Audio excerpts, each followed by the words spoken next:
Vou tentar. Primeiro, não vou fazer todos os locativos, porque eu creio que todos já estão suficientemente homenageados pelas presenças das suas representações. Invoco o nome do governador, em seu nome e no nome do nosso presidente da Assembleia, o deputado Lara, o governador Leite, o desembargador Alberto Neto, TJ, e aproveito e cumprimento o futuro presidente do TJ, Dr. Voltaire, que está presente, e também o Hernani Polo, nosso deputado, que será o futuro presidente da Assembleia, o nosso procurador Fabiano Damazen, o Cristiano, nosso defensor-geral, o prefeito Nelson Marquesan, general Ikeda, obrigado pela presença. Transmita um abraço ao general Mioto, meu amigo. Ele era coronel, comandante do CPOR, quando o então prefeito Tarso Genro determinou: seja um homem de ligação. Ele hoje é o general comandante do Comando Militar Sul. Desembargador Rogério Fabreto, amigo pessoal, obrigado pela presença. Desembargadora Marilene, obrigado também pela presença do Tribunal Regional Eleitoral. O procurador Jorge Klenovitz, representando aqui a Procuradoria da República do Estado do Rio Grande do Sul. A doutora Cristiana Costa Eri, nosso OAB. Quero cumprimentar especialmente os ex-ministros do governo Lula e Dilma, que estavam aqui presentes até há pouco, que muito me honraram: Fernando Haddad e José Henrique Paim. Obrigado.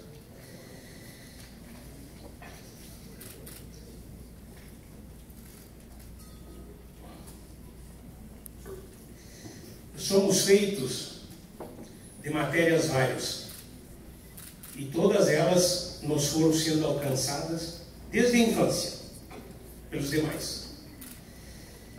João Cabral de Melo Neto tratou disso ao escrever Tecendo Amanhã. Um galo sozinho não tece uma manhã. Ele precisará sempre de outros galos. De um que apanhe esse grito e que ele e o lance a outro, de um outro galo, que apanhe o grito de um galo antes e o lance a outro, e de outros galos, que com muitos outros galos se cruzem os fios de sol de seus gritos de galo, para que amanhã, desde uma teia tênue, se vá tecendo entre todos os galos. Ser é originar-se de. E se a essência do ser humano se compõe de sua origem, então a gratidão é um imperativo. Este conselheiro é filho de Camilo Rodrigues Xavier e Maria do Rosário Martins dos Santos. Eles estariam hoje aqui com muito orgulho se pudesse assistir a esta posse. Minhas palavras de gratidão ofereço a eles, em memória. Essa gratidão se estende aos meus familiares: a Rita, a minha filha Amaralina, em quem eu deposito esperança de futuro, minha irmã Madeleine, meu irmão Lesbão, os meus sobrinhos e sobrinhas e os demais membros da minha família. Sou grato aos meus colegas conselheiros que me honraram com a designação à função de presidente dessa casa. Temos no tribunal a saudável tradição do exercício em rodízio da presidência, o que permite que todos exerçam a distinta e desafiadora missão. Ainda assim, a regra estabelece o processo eleitoral, e cada um dos escolhidos só o é pela confiança repartida entre nós. Agradeço as lições de moderação e equilíbrio oferecido pelo nosso decano conselheiro Algir Lorenzon. O exemplo de determinação e entrega à causa pública do conselheiro e amigo César Miola. o ânimo e a coragem do conselheiro e amigo Alexandre Postal, o discernimento e o preparo do amigo e conselheiro Pedro Henrique, meu vice-presidente, a habilidade, o carisma do conselheiro amigo Marco Peixoto, nosso embaixador, e a capacidade de escuta, a paciência e a argúcia do conselheiro Iradir Petrópolis, meu presidente, e que muito me ensinou nesse período e que me dá uma lição: escute muito, seja muito paciente, conhecendo um pouco da minha personalidade. Muito obrigado, presidente. Quero também agradecer às conselheiras e conselheiros substitutos, que com sua qualificação têm contribuído permanentemente com o trabalho do tribunal. Do mesmo modo, agradeço ao Procurador-Geral do Ministério Público de Contas, Dr. Geraldo Costa da Camino, e aos demais procuradores, pelas inestimáveis contribuições e pelo permanente compromisso com a causa pública daquele ministério. Quero agradecer a presença dos conselheiros de vários tribunais de contas do Brasil. A presença de cada um de vocês engrandece o nosso tribunal e enche meu coração de alegria. A Dircélio, conselheiro, presidente do Tribunal de Contas de Santa Catarina, muito obrigado. Conselheiro Durval Andrade, do Tribunal de Contas de Minas Gerais, um tribunal vanguardeiro na informática, muito obrigado. Conselheiro Fábio Nogueira, do Tribunal da Paraíba, e também nosso presidente da Tricom, que orienta a todos os membros de tribunais. Agradecer também ao conselheiro Ivan Bonilha, do Tribunal do Paraná, presidente do Instituto Rui Barbosa, tratada por nós como a nossa Casa do Conhecimento. Conselheiro Joaquim Alves de Castro Neto, do Tribunal de Contas do Município do Estado de Goiás, e também o presidente eleito do nosso Conselho Nacional dos Presidentes dos Tribunais de Contas, Mário Coelho de Melo, conselheiro do TCE de Amazonas, muito obrigado pela presença. Maurício Farias, aqui representando o Tribunal de Contas do município de São Paulo, amigo de longa data. E para quem não sabe, esse tribunal tem sob sua responsabilidade recursos da ordem igual aos recursos do Estado do Rio Grande do Sul. É da cidade de São Paulo. Conselheiro Roque Citatini, que honra a sua presença. O Tribunal de São Paulo é o maior tribunal da Federação. Um grande trabalho. Muito obrigado pela sua presença, nos honra. Conselheiro Washington Luiz de Oliveira, que é o vice-presidente representando aqui o Tribunal do Maranhão. Washington é um amigo de longa data. Obrigado. A conselheira Maria Cleide, do TCE de Alagoas, muito honrado pela sua presença. Agradeço. Digo que todos são exemplo de dedicação ao aperfeiçoamento dos tribunais para melhor servir a sociedade na proteção dos recursos públicos. Eu sempre fui aluno de escola pública. Eu quero aqui homenagear a todos, reconhecer a sua importância. Aqui eu quero simbolizar isso na Universidade Federal de Santa Maria, a minha universidade. Foi nela que eu me graduei engenheiro eletricista e onde eu também iniciei a minha formação jurídica. A Federal de Santa Maria é uma instituição fundamental para o desenvolvimento econômico e social do Rio Grande do Sul e uma referência imprescindível para a formação cultural da nossa gente. A universidade tem 59 anos e já formou mais de 180 mil profissionais. Raras cidades do mundo dispõem de uma universidade com aquela estrutura acadêmica em pesquisa e extensão e com a capacidade e a história e os potenciais daquela universidade. Eu quero dessa tribuna expressar a minha gratidão e solidariedade àquela instituição. E a ela eu estendo a Federal de Pelotas, a Unicamp, a URGS, a UFPEL, todas as universidades que formaram brasileiros que, como eu, se não fora, não teria condições de ir para a escola privada. Isso é fruto do trabalho do povo brasileiro. E eu devo agradecer.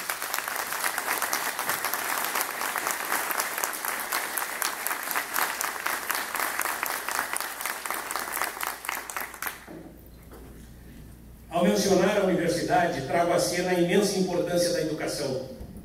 E o faço, conselheiro Miola, sobretudo em homenagem aos professores brasileiros, simbolizando aqui, na figura de uma amiga e uma militante da causa da educação, a professora Jussara Dutra Vieira. Foi presidente do CEPERS, presidente da Confederação Nacional dos Trabalhadores.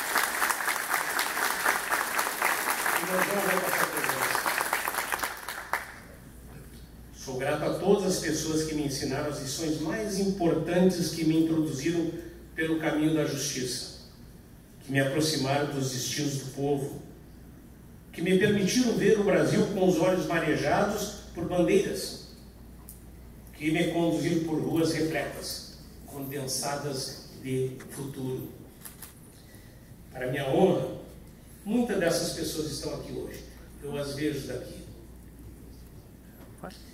Não posso nomeá-las todas, nem homenagear cada um como gostaria e merece.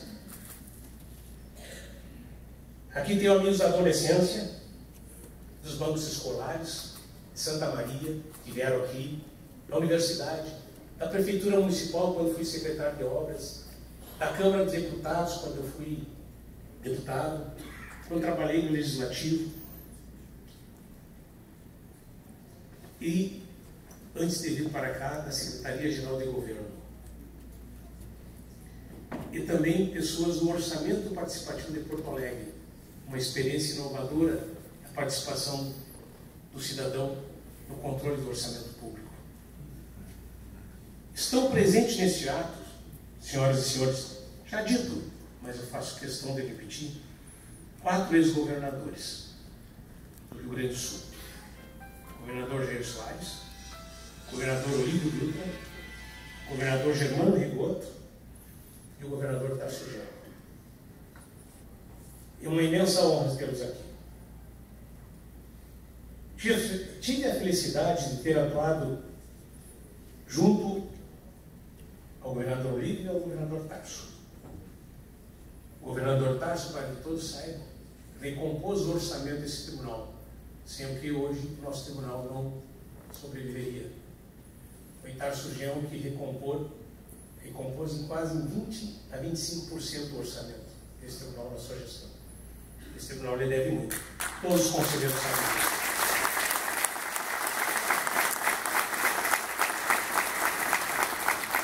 Nutro uma admiração e amizade por Olívio e Tarso.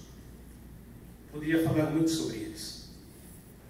Estou agradecendo as suas presenças. Me honro e sensibilizo. O que vale ainda mais para destacar o comparecimento e a presença do governador Jair Soares, meu colega antes da Assembleia, com quem aprendi muito. Fazíamos uma dupla na Comissão de Fiscalização, Controle e Planejamento. E o governador Germano Rigoto, pessoa que tive estreita relação em certo período, quando do mandato, e as suas presenças aqui distinguem demais essa corte e simbolizam uma tradição de cordialidade e consideração tão fundamentais para o convívio em sociedade democrática. Este é um ato plural. Senhores governadores, poucos estados da federação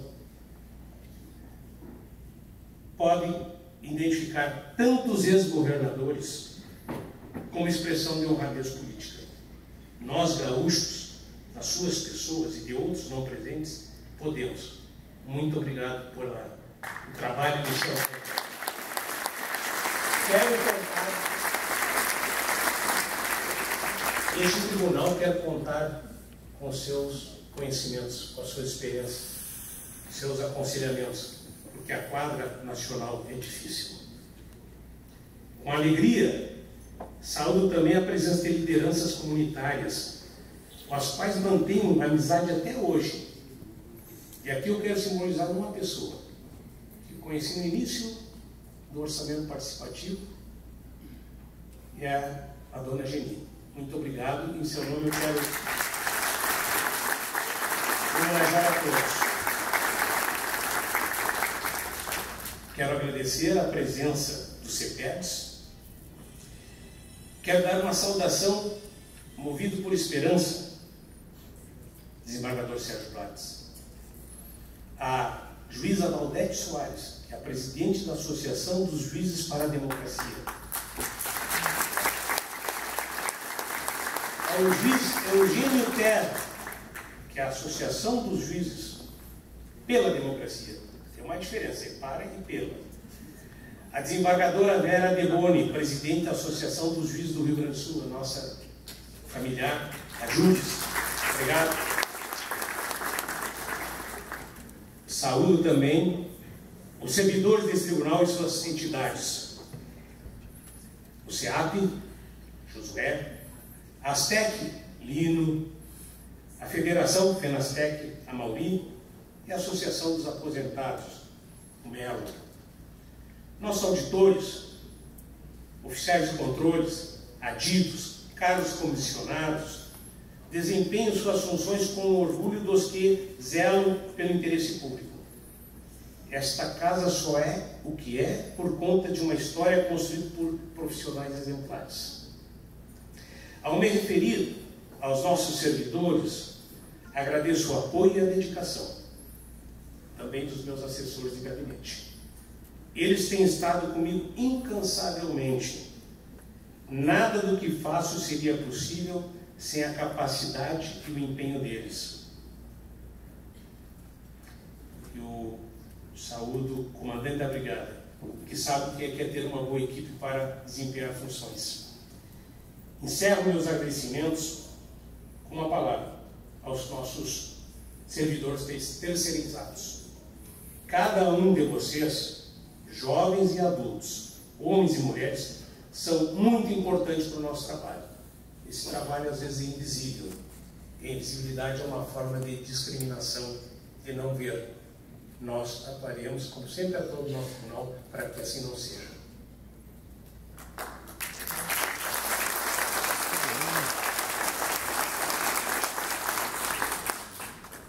Conselheiro Adir, nosso presidente, sempre será, senhoras e senhores. A posse de uma nova gestão é uma cerimônia de natalidade. O que marcamos com esses rituais é a emergência do novo.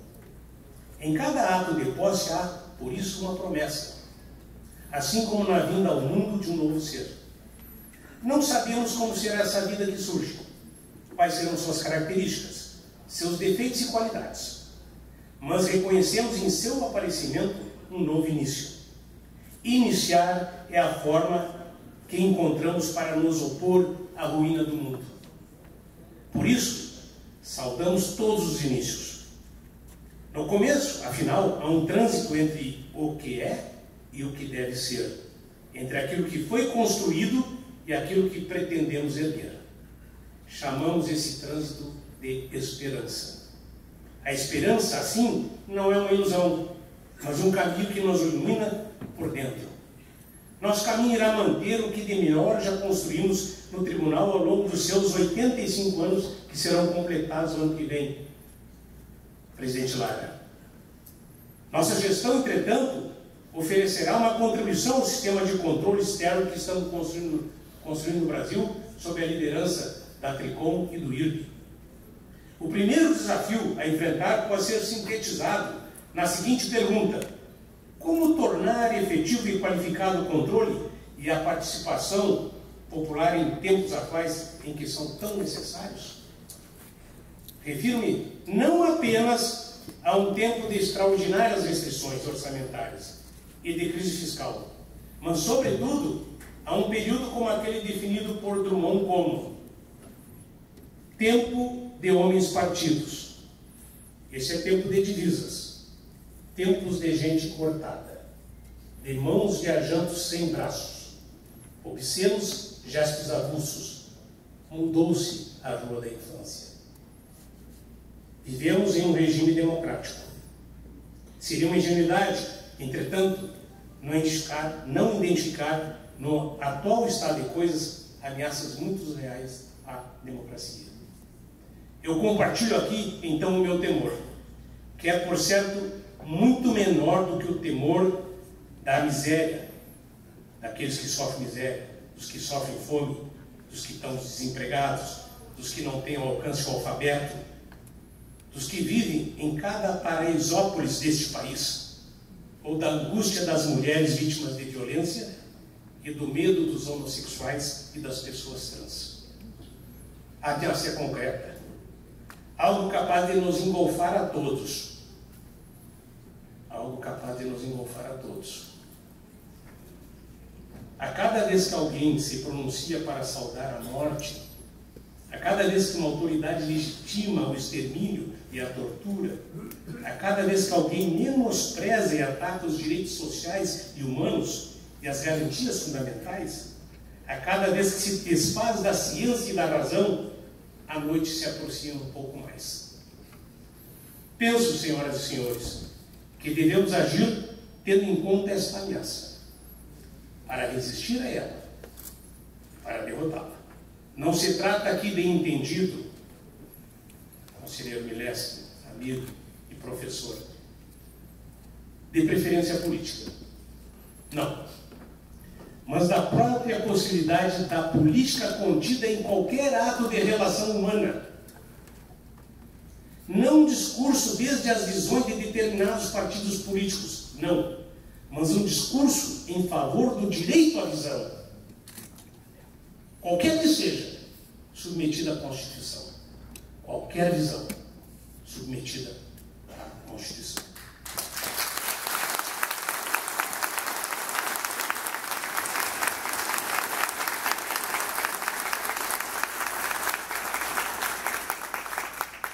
Para garantir o avanço civilizatório, é crucial que as instituições da República sejam submetidas à luz do escrutínio público e que todos os agentes, os seus agentes, respeitem e consagrem a ordem constitucional. A defesa da Constituição e do direito deve ser inspirada na oportuna frase do jurista Lênin Streck, que disse: a primeira vítima é o direito, a segunda é a democracia. Assim, em 14 de novembro deste ano, durante o primeiro Congresso Internacional dos Tribunais de Contas, se manifestaram as entidades componentes deste Congresso, de representação dos tribunais, através da Carta de Foz do Iguaçu, e lá considerou nosso presidente Fábio, que os tribunais de contas devem reafirmar a intransigente defesa do Estado Democrático de Direito, o inafastável respeito à Constituição, às leis e às instituições, o respeito ao livre exercício das funções dos agentes do Estado e a liberdade de imprensa. Assim como defender de qualquer reforma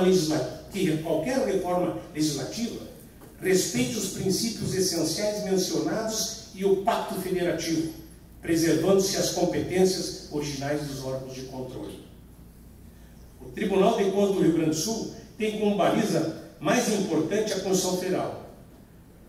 Essa, no seu artigo 1º, diz que os fundamentos da República são a soberania, a cidadania, a dignidade da pessoa humana, os valores sociais do trabalho e da livre iniciativa e o pluralismo político. Somos uma federação. E ainda a Constituição, no seu parágrafo único desse artigo, diz: todo o poder emana do povo, que o exerce por meio de representantes, eleitos ou diretamente. Ao artigo 3º, os constituintes definiram os objetivos fundamentais da República: construir uma sociedade livre, justa e solidária, garantir o desenvolvimento nacional, erradicar a pobreza e a marginalização e reduzir as desigualdades sociais e regionais, e promover o bem de todos, sem preconceitos, de origem, raça, sexo, cor e quaisquer outras formas de discriminação. Pois bem, esse tribunal se orienta por esses fundamentos e terá sempre em mente esses objetivos. Essa será a nossa forma de promover a dignidade humana. Mas, ainda que isso signifique apenas um grão de areia no planeta, nós faremos a nossa parte. Com esse compromisso, esse tribunal assumiu uma agenda antirracista, através da manifestação unânime do Pleno no dia 20. Lá presentes, conselheiro Algir, conselheiro Marco Peixoto, conselheiro Pedro Henrique, conselheiro Miola, conselheiro Iradir e esse que vos fala.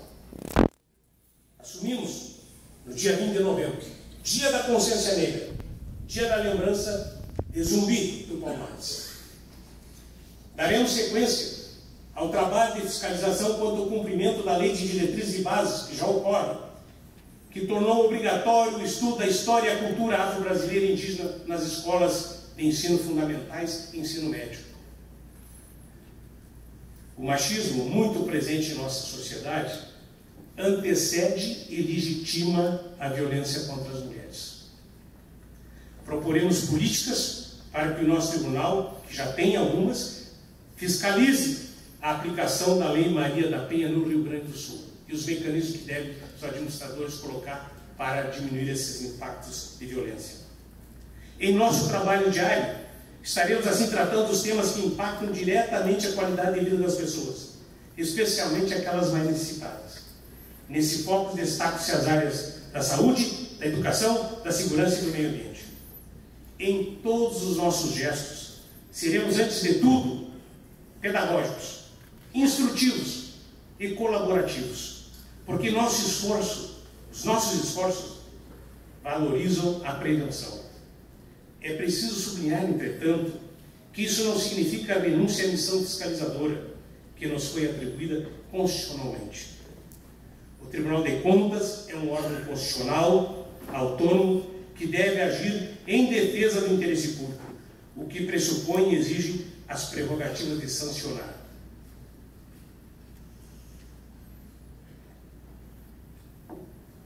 Nossa gestão pretende, com o apoio imprescindível dos nossos conselheiros, avançar nas possibilidades do que já existe de controle concomitante, expresso na manifestação do conselheiro Iradir, nosso presidente, que agradeço as suas palavras, um amigo que foi uma descoberta trabalhar esses 2 anos como conselheiro, como presidente, e falou da concomitância, que tem se desenvolvido a partir da utilização de modernos recursos de tecnologia de informação.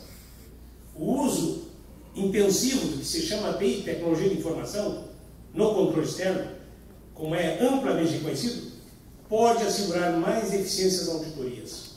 Esse processo teve suas bases lançadas nas gestões anteriores. Não há novidade, mas será potencializado por nós.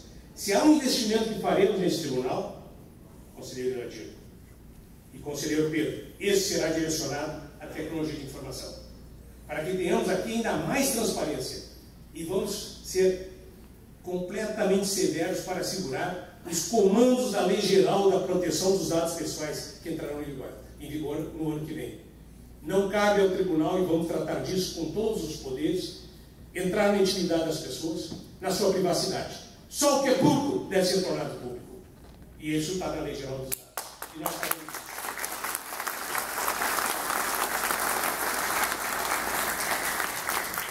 O primeiro grande impacto positivo das auditorias concomitantes já tem sido sentido pelos gestores, que passam a ser informados imediatamente de eventuais irregularidades, o que lhes oportuniza realizar os ajustes necessários, evitando assim futuras responsabilizações. O Tribunal de Contas está incorporando seus julgamentos às orientações inseridas recentemente na Lei de Introdução às Normas do Direito Brasileiro. Isso está exigindo o aperfeiçoamento de nossos processos de fiscalização. Essa medida associada ao já citado controle concomitante significará mais segurança jurídica aos gestores. Aos prefeitos que estão aqui, e agradeço as suas presenças, aproveito a oportunidade para dizer que já em 2020, em conformidade com as recentes decisões do Supremo Tribunal Federal, o Tribunal de Contas vai incluir em suas análises a responsabilização dos agentes subordinados com a finalidade de que eventuais sanções por irregularidades cometidas não recaem exclusivamente no gestor principal, que em regra é o chefe do executivo. Esta é uma medida implementada e já está em curso a partir da administração do conselheiro Iradir, mas caberá a nós o papel segundo, que é o desenvolvimento da mesma. Assim, amplia-se a gama dos agentes que serão responsabilizados em caso de irregularidades. Nessa perspectiva, iremos, de um lado, aperfeiçoar os instrumentos de controle e, de outro, como já mencionei, garantir a necessária segurança no exercício da atividade administrativa. Nossa Constituição estabeleceu um mecanismo de participação popular no processo de tomada de decisão na administração pública, o que muito frequentemente não é observado. Fiscalizaremos, então, o cumprimento dos dispositivos que podem garantir o controle cidadão através dos conselhos de participação social, estimulando a ação da cidadania em defesa de serviços públicos de qualidade. É importante que os gestores apoiem, de fato, o trabalho dos conselhos, para não condená-los a uma existência meramente formal. O Tribunal estará atento a isso. O problema enfrentado pelo Brasil são impactos comuns à América Latina, e o Estado do Rio Grande do Sul faz fronteira com nações do Mercosul. Aqui começa a diversidade ambiental conhecida como bioma pampa. Um tema, governador Olívio, do qual devemos nos preocupar muito, especialmente em tempos de ataques às conquistas ambientais e de estratégias negacionistas, como aquela que refuta o aquecimento global. E se falarmos em defesa do meio ambiente, de sustentabilidade, queremos situar esse desafio como expressão de um dos mais importantes direitos, copio o professor Juarez Freita, o direito ao futuro. Nosso futuro e dos nossos filhos e netos. Nosso papel como órgão de controle pressupõe, assim, buscar a preservação do meio ambiente, a ser desfrutado pela atual e pelas próximas gerações. Nossa gestão estimulará a atuação comum e a aproximação com os tribunais dos países vizinhos. Temos valores comuns, sonhos a compartilhar e injustiças históricas a superar. Controle externo não é um ato burocrático, e com isso eu saúdo os nossos conselheiros aposentados. Que honra tê-los aqui. Faço isso em nome da nossa conselheira Terezinha Erigaray, cumprimentando a todos.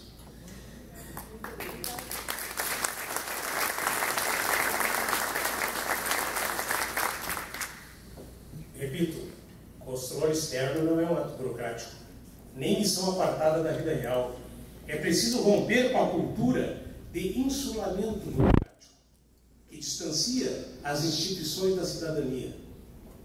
Controle é, antes de tudo, também uma missão civilizadora, sensibilidade social, exercício da democracia e desenvolvimento de consciência cidadã. Esse tribunal, senhores, audita 98 bilhões de reais. Audita 98 bilhões de reais, distribuído em mais de 1.260 órgãos dos estados e municípios, com 800 servidores. Os efeitos dessa atuação nem sempre são mensuráveis, Dr. Ruschel, porque a simples existência de um órgão de controle causa o chamado efeito presença, inibindo as práticas irregulares. Os benefícios do controle são inegáveis, mas isso não agrada a todos. Há no Brasil quem esteja disposto a consagrar um modelo de controle privado, a ser efetuado por quê? Pelas empresas. As razões são tão óbvias quanto inconfessáveis. Por isso transita aqui e ali a palavra de figuras mais sensíveis ao mercado, a ideia que os tribunais seriam um estorvo. Não são. Nunca foram. Tem erros? Tem. Vão ser corrigidos. Precisam ser reformados? Tem que ser reformados. Mas não podem ser descartados. Eu digo, então, para essas ideias, que não. Assim como não se pode eliminar o Supremo, como não se pode eliminar as Assembleias Legislativas, e não pode se eliminar a capacidade de ideias diversas numa sociedade plural. Digo que os tribunais são instituições cada vez mais importantes para a governança democrática e para a eficiência do gasto público. Por óbvio, que necessitamos de ajustes e reformas. O tema, entretanto, não é esse o momento. é se queremos ou não que exista um sistema efetivo de controle no Brasil. Eu respondo a minha pergunta. Sim, não só queremos como precisamos. Nesse sentido, a mesma carta que eu citei há pouco, assinada pela Tricom, Carta da Foz do Iguaçu, pelo IDE, pela Abracom, pela Audicom e pelo Conselho Nacional dos Presidentes de Tribunais de Contas, disse, em diretrizes fixadas, que quer estimular o diálogo interinstitucional, buscar atuação em rede, aproximar-se da sociedade civil e promover um debate qualificado baseado em evidências com a premissa de defesa permanente do Estado Democrático de Direito. Presidente Fábio, presidente Ivan Bonilha. Este tribunal, neste momento do meu pronunciamento, já está se alinhando com a diretriz da Carta de Foz do Iguaçu. Estimular a aproximação com a sociedade civil. Não é para menos que foram convidados vários conselhos aqui, de várias sensibilidades da atividade pública. Nós queremos que eles, institucionalmente, porque a lei assim determina, não é vontade política, a lei institui conselhos, a lei é que regra conselhos. E essa é uma materialização dessa diretriz, presidente Fábio. Nossa gestão construirá uma relação muito forte com a sociedade civil, com a cidadania, com destaque com as universidades e os movimentos que atuam nos conselhos de controle social. Temos o tribunal mais amplo e detalhado acervo de informações a respeito da gestão pública em todo o Estado. Já foi dito. Eu reafirmo. Queremos que esse material e nossos recursos técnicos estejam à disposição da cidadania. Para isso precisamos de mais recursos técnicos e tecnológicos, de uma comunicação social forte, que vai cumprir um papel importante, e de uma postura que nos exigirá cada vez mais a atuação em rede. Esse tribunal já possui uma experiência importante de atuação nesta modalidade com outros órgãos e poderes do Estado. Eu agora me refiro que nós queremos acrescentar, desembargador Neto, as redes sociais. Isso atuará, obviamente, no sentido de aperfeiçoar a jurisdição dos tribunais, no nosso caso, do Tribunal de Justiça, do Ministério Público e da Defensoria. E certamente se repercutirá nas áreas do Executivo. Então, nós vamos atuar conectados com a sociedade civil. No que diz respeito à avaliação das políticas públicas, outro assunto muito discutido, quero contar com a ajuda das universidades, para que se some aos nossos esforços, compartilhe as suas expertises e os resultados das suas pesquisas científicas.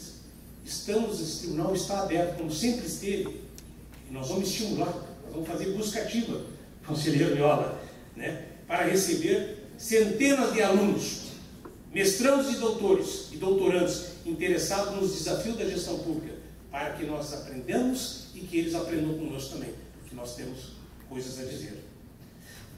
Senhores e senhoras, o Brasil precisa manter os direitos fundamentais e fortalecer a sua incipiente democracia. O Brasil precisa de um sistema de controle externo cada vez mais eficiente. O Brasil precisa de mais fiscalização, não de menos. Isso é mais que um conceito, isso é uma necessidade. Honrado, alegre, emocionado.